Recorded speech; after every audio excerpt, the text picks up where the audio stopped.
हर हर महादेव, ओम नमः शिवाय। मित्रों, सावन का महीना चल रहा है। ऐसे में हर कोई भगवान भोलेनाथ को खुश करना चाहता है। हर किसी की इच्छा होती है कि वह सावन में भोलेनाथ को खुश करके अपनी सभी मनोकामनाएं पूरी कर ले।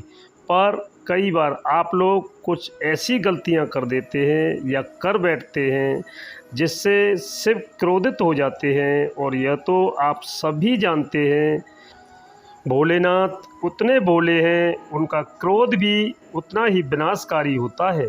इसलिए अगर आपने या आपके घर में किसी ने व्रत रखा है या आप सावन को पूरे विधि विधान से पूरा करना चाहते हैं, तो आज के इस वीडियो में जो बातें बताई गई हैं उनको ध्यानपूर्वक सुनकर समझ लें। मित्रों, सावन में कई ऐसे काम होते हैं जिनको करना वर्जित माना गया है। मित्रों, अगर भोले बाबा की कृपा हो जाए तो काल भी आपका कुछ नहीं कर पाएगा, क्योंकि कालों के काल महाकाल। इसलिए अगर आप भी महादेव की कृपा पाना चाहते हैं तो सच्चे दिल से कमेंट बॉक्स में लिखें हर हर महादेव, ओम नमः शिवाय। एक लाइक ज़रूर करें। मित्रों, सावन में सोमवार व्रत में क्या खाएं और क्या न खाएं, सावन में लहसुन प्याज खाएं या नहीं खाएं, और व्रत में भी खाएं या नहीं खाएं, कौन सी गलती नहीं करनी चाहिए, पति पत्नी को दूरी क्यों बनानी चाहिए, और कौन से रंग के कपड़े नहीं पहनने चाहिए। ऐसी कौन सी गलतियां हैं जिसे सावन के दौरान हमें भूल कर भी नहीं करनी चाहिए। साथ ही सावन के इस पवित्र महीने में कितने सोमवार पड़ेंगे और सावन की समाप्ति कब है, तो आइए मित्रों जानते हैं सब कुछ इस वीडियो में। मित्रों, सावन का महीना कोई मामूली महीना नहीं होता है। यह महीना साक्षात एक ऐसे प्रेम की सौगात लेकर आता है जो कि भक्तों को बड़ी बेसब्री से इंतज़ार रहता है।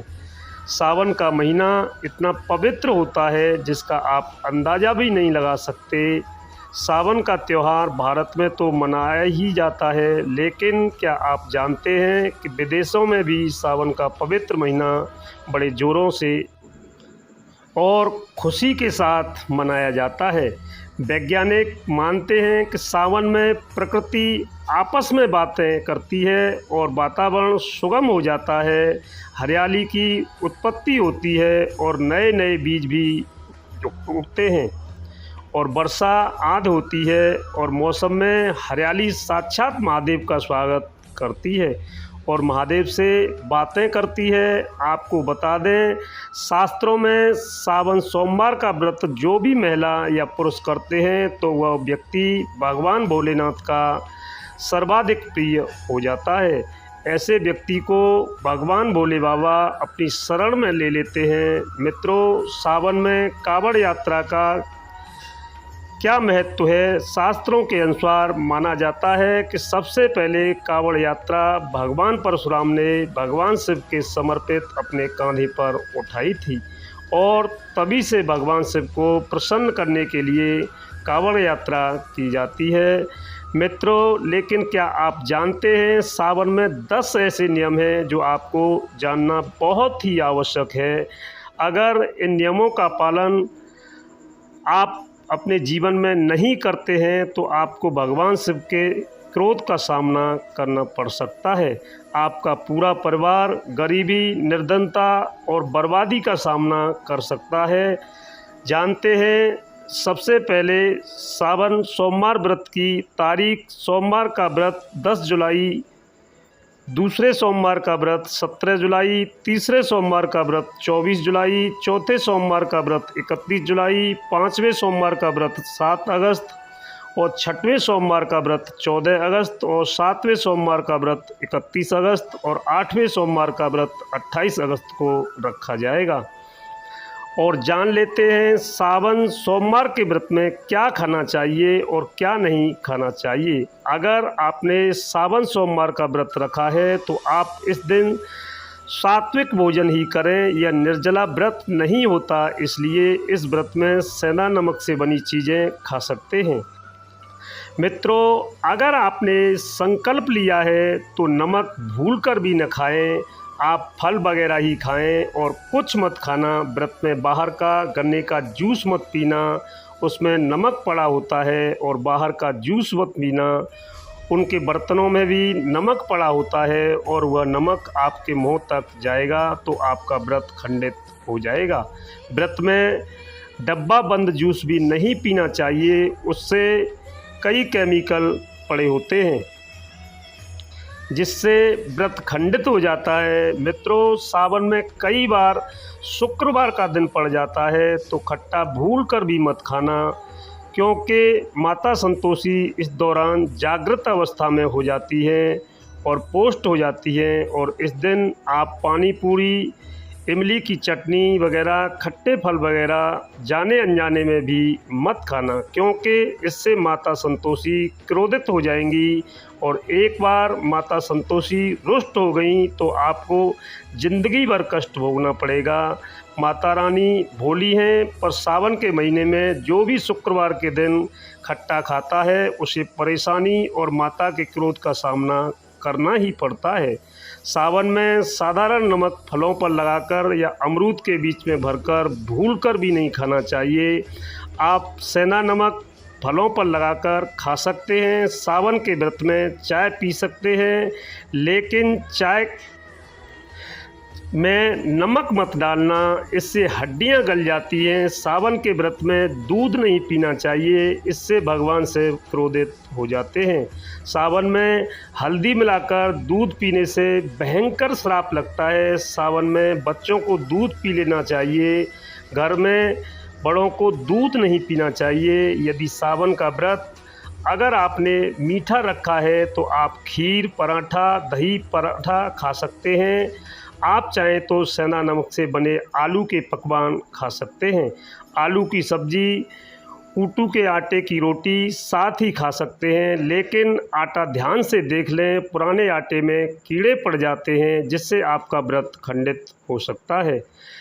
व्रतधारी को सावन सोमवार के व्रत में आटा, बेसन, मैदा, सत्तू और अनाज का सेवन नहीं करना चाहिए। इसके अलावा अन्य किसी भी व्यक्ति को मांस, मदिरा, लहसुन, प्याज इत्यादि का भी सेवन नहीं करना चाहिए। वहीं व्रत रखने वाले व्यक्ति को धनिया पाउडर, मिर्ची पाउडर, नमक का सेवन भूल कर भी नहीं करना चाहिए। चाहे आप हों या न हो, किसी भी व्यक्ति को कड़ी पकौड़ा नहीं खाना चाहिए। और वहीं पत्तेदार सब्जियां, पालक, मेथी भाजी, बथुआ, पत्ता गोभी जैसी सब्जियां भूल कर भी नहीं खानी चाहिए, जहर के समान मानी जाती हैं। इसमें कीड़े आ जाते हैं।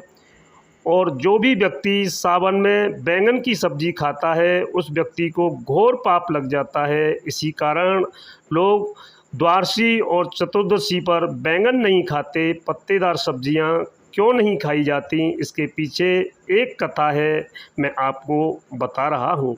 मित्रों, सावन के पवित्र महीने में कौन सी गलती नहीं करनी चाहिए। यह गलतियाँ पाप का भागीदार बनती हैं और साथ ही साथ ऐसा व्यक्ति नरक में अटका रह जाता है। सावन में घर के सभी लोगों को सुबह जल्दी उठना चाहिए और जितना जल्दी हो सके कम से कम पहला सावन स्नान अवश्य करें। परिवार में सब कुछ दान करना चाहिए। यदि कोई बीमार है तो उस पर गंगा जल के छींटे मार दें। सावन में किसी भी गरीब का अपमान न करें। मित्रों, क्या पता है उस गरीब के रूप में भगवान शिव ही हों, क्योंकि भगवान शिव सावन में अपने भक्तों की परीक्षा लेने आते हैं। सावन में देर रात तक सोने वाली महिला का पति बर्बाद हो जाता है और उसकी मृत्यु निकट भविष्य में जल्दी हो जाती है। इसलिए पति के उठने से पहले सावन में हर स्त्री को जल्दी उठ जाना चाहिए और भगवान शिव की पूजा करनी चाहिए। सोमवार व्रत आपको अवश्य करना चाहिए। ऐसा करने से धन लक्ष्मी का वास होता है और सावन में पति पत्नी का सहवास नहीं करना चाहिए। अगर आपने व्रत रखा है या आपकी पत्नी ने व्रत रखा है तो आप दूरी बनाकर रखें, क्योंकि इस दौरान भगवान शिव की शरण में होता है। ऐसा व्यक्ति सावन में घनघोर काले वस्त्र पहनकर मंदिर में नहीं जाना चाहिए। चाहे तो आप घर में काले वस्त्र पहन सकते हैं, लेकिन मंदिर में भूल कर भी मत जाना और ना ही व्रत में काले वस्त्र पहनना चाहिए। वैसे तो सावन में लहसुन प्याज नहीं खाना चाहिए, पर यदि आपका व्रत है तो उस दिन पूरे परिवार को लहसुन प्याज से परहेज करना चाहिए। सावन के महीने में घर में गंदगी नहीं होनी चाहिए, इससे प्रकृति नाराज़ हो जाती है। और सावन में आपके घर का जो मंदिर है उसमें माचिस के खाली डिब्बे या माचिस नहीं रखनी चाहिए। सावन में घर में किसी भी व्यक्ति को गाली नहीं देनी चाहिए, ना चुगली करनी चाहिए, पत्नी को अपशब्द नहीं कहना चाहिए और ना ही पति को अपशब्द कहना चाहिए। इससे भगवान शिव आपको श्राप दे देते हैं। सावन में जो भी व्यक्ति दूध में हल्दी डालकर पीता है उसके ऊपर महाकाल का क्रोध बरसता है। सावन में बाल नाखून आदि नहीं काटने चाहिए या आपको पहले कर लेना चाहिए। कोई ज़्यादा समस्या हो तो आप ऐसा कर सकते हैं, पर शिव जी से क्षमा अवश्य मांग लें। सावन में शरीर पर तेल नहीं लगाना चाहिए। यदि आपका व्रत है तो आप शरीर पर तेल न लगाएं और माता पिता का सम्मान करना चाहिए, क्योंकि माँ पार्वती और पिता भगवान शिव को माना जाता है। इसलिए माता पिता में इन दोनों का वास होता है और माता पिता का आदर करने से भगवान शिव और माता पार्वती प्रसन्न होती हैं। और सावन में देवी देवता से जुड़ी कोई भी चीज़ कभी किसी को मत देना, तो भगवान शिव आपके घर से सदैव के लिए चले जाएंगे।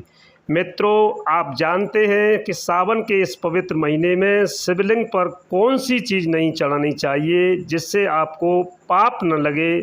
शिव पुराण के अनुसार शिव भक्तों को कभी भी भगवान शिव को तुलसी, हल्दी और सिंदूर सहित यह वस्तु नहीं चढ़ानी चाहिए।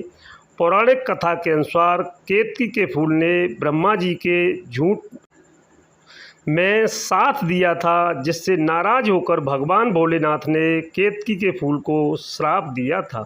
इसलिए केतकी का फूल शिवलिंग पर नहीं चढ़ाया जाता और वहीं नारियल का पानी भी शिवलिंग पर कभी भी अर्पित नहीं करना चाहिए। शंख से जल भी भगवान भोलेनाथ को नहीं चढ़ाना चाहिए। मित्रों, शास्त्रों के अनुसार सुबह 5 बजे से लेकर सुबह 11 बजे तक शिवलिंग पर जल चढ़ाना बहुत ही शुभ और अत्यंत मंगलकारी होता है। और कभी भी शाम के समय शिवलिंग पर जल न चढ़ाएं। शास्त्रों के अनुसार शिवलिंग पर काली मिर्च चढ़ाने से रोगों का नाश होता है। इसके साथ ही सुख समृद्धि की प्राप्ति होती है।